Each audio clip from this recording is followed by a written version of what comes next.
नमस्कार मंडळी, श्री स्वामी समर्थ. तुमच्या घरात सतत अडचणी येतात का? जीवनात अचानक अडथळे येत आहेत का? आर्थिक समस्या, आरोग्य प्रश्न, नोकरीत मनासारखे न होणे किंवा घरात शांतता नसणे, मानसिक अशांतता, कदाचित हे पितृदोषाचे संकेत असू शकतात. आणि त्यातून सुटका करून घरात सुख शांती आणण्याचा एकच सर्वात प्रभावी दिवस आहे, तो म्हणजे दर्श अमावस्या. 20 नोव्हेंबर 2025ला दर्श अमावस्या येत आहे आणि हा तुमच्या पूर्वजांना प्रसन्न करण्याचा सर्वात शक्तिशाली दिवस आहे. या व्हिडिओमध्ये मी तुम्हाला सांगणार आहे की घर बसल्या कसे करावे तर्पण, कोणते विधी महत्त्वाचे आणि काय दान करावे. तर व्हिडिओ शेवटपर्यंत नक्की पहा. नमस्कार मंडळी, मी कविता. स्वागत आहे तुमचे आपल्या राधे कवी चॅनलवर. आज आपण जाणून घेणार आहोत दर्श अमावस्या म्हणजे काय, या दिवशी पितरांना तर्पण का करावे, काय दान करायला सर्वात जास्त पुण्य मिळते आणि सर्वात महत्त्वाचे, या दिवशी कोणता साधा उपाय घरामध्ये सकारात्मकता आणू शकतो. व्हिडिओ शेवटपर्यंत नक्की पहा, कारण मी तुम्हाला देणार आहे अचूक तिथी, विधी आणि दानाचे नियम.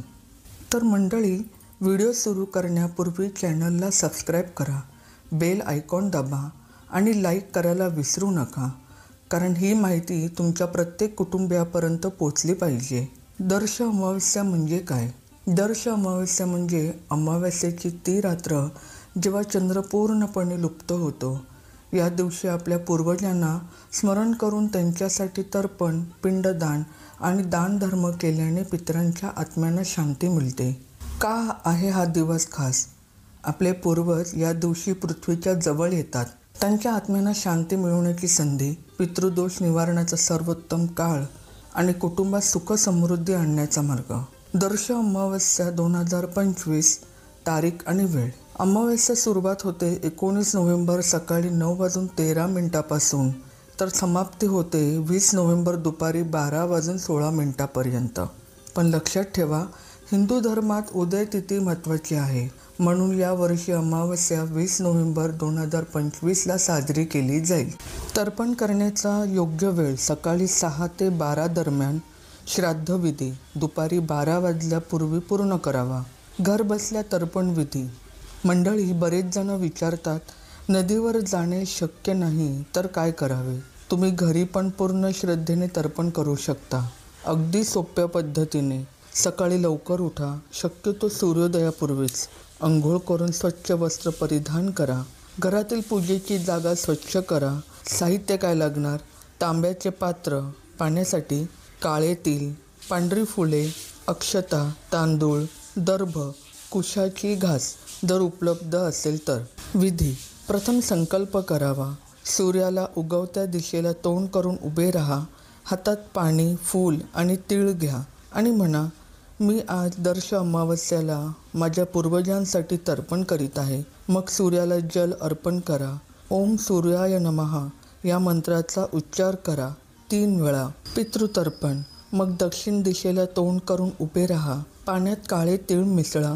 दोन्ही हातांनी पाणी घेऊन जमिनीवर सोडा व बोला, ओम पितृभ्यो नमः.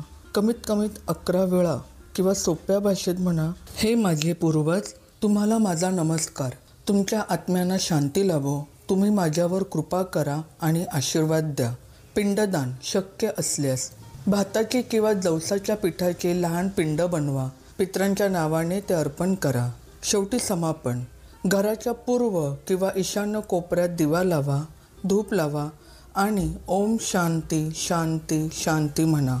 दान काय करावे? दान करताना असं वाटलं पाहिजे की आपण पितरांनाच देत आहोत, एखाद्या गरीबाला, ब्राह्मणाला किंवा मंदिरात. जेव्हा आपण गरजूंना मदत करतो त्यांना ते पुण्य मिळते. काय दान करावे? अन्नदान करावे. गरिबांना खिचडी, गोड पदार्थ किंवा धान्य द्यावे. काळे तीळ, काला उडीद आणि गूळ दान करणे शुभ मानले जाते. वस्त्रदान करावे. आता थंडी सुरू झाल्याने गरजू लोकांना उबदार कपडे, गोधडी द्याव्यात. शनी मंदिरात मोहरीचे तेल किंवा दिवा अर्पण करावा. जलपात्र. सार्वजनिक ठिकाणी पाण्याची सोय करणे. गाईला गोशाळेत चारा देणे हे खूप पुण्यकारक आहे. मंडळी, आता आपण पाहूया पुढील गोष्टी आपण चुकून करू नये. मांसाहार करू नका. या दिवशी पूर्ण शाकाहारी राहा. रागवू नका. कोणाशीही भांडू नका. कठोर शब्द वापरू नका. प्रेमाने बोला. नशा करू नका. दारू सिगरेट टाळा. गरिबांना दुखवू नका. आदराने वागा. काय करावे? शांत रहा. सकारात्मक विचार करा. पूर्वजांना आठवा. त्यांच्या फोटोला फूल ठेवा. कुटुंबासह एकत्र विधी करा. मनातून क्षमा मागा. आशीर्वाद घ्या. पितृदोष आहे का नाही कसे कळेल? पितृदोषची लक्षणे: घरात सतत भांडणे, आर्थिक अडचणी, पैसा टिकत नाही, मुलांचे लग्न होत नाही, घरात अचानक आजारपण, स्वप्नात पूर्वज दिसतात आणि काहीतरी मागतात, मुलं होत नाही किंवा गर्भपात, घरात नकारात्मकता जाणवते. उपाय: दर अमावस्येच्या दिवशी ब्राह्मण भोजन. एक ब्राह्मणाला जेवू घाला. तुळशीचं रोप घरात लावा आणि नित्य जल अर्पण करा. पिंपळाची पूजा शनिवारी करा. गरुड पुराण वाचा किंवा ऐका. रामरक्षा स्तोत्र नित्य पठण करा. हे दोष दूर होऊ शकतात. फक्त श्रद्धा ठेवा आणि नियमित पूजा करा. तर मंडळी, दर्श अमावस्या ही फक्त एक धार्मिक परंपरा नाही, ही आपल्या मुळाशी जोडणारी कडी आहे. आपले पूर्वज आपल्यासाठी सर्व काही करून गेले. आज त्यांना आठवण्याचा, त्यांचे ऋण फेडण्याचा एक छोटासा प्रयत्न करूया. विसरू नका. 20 नोव्हेंबर 2025 सकाळी तर्पण करा, दान करा, पितरांना प्रार्थना करा आणि महत्त्वाचे मनापासून करा. भगवंत तुमच्यावर आणि तुमच्या कुटुंबावर कृपा करो. तुमच्या पूर्वजांचे आशीर्वाद तुम्हाला लाभो. ओम शांती शांती शांती. श्री स्वामी समर्थ. धन्यवाद.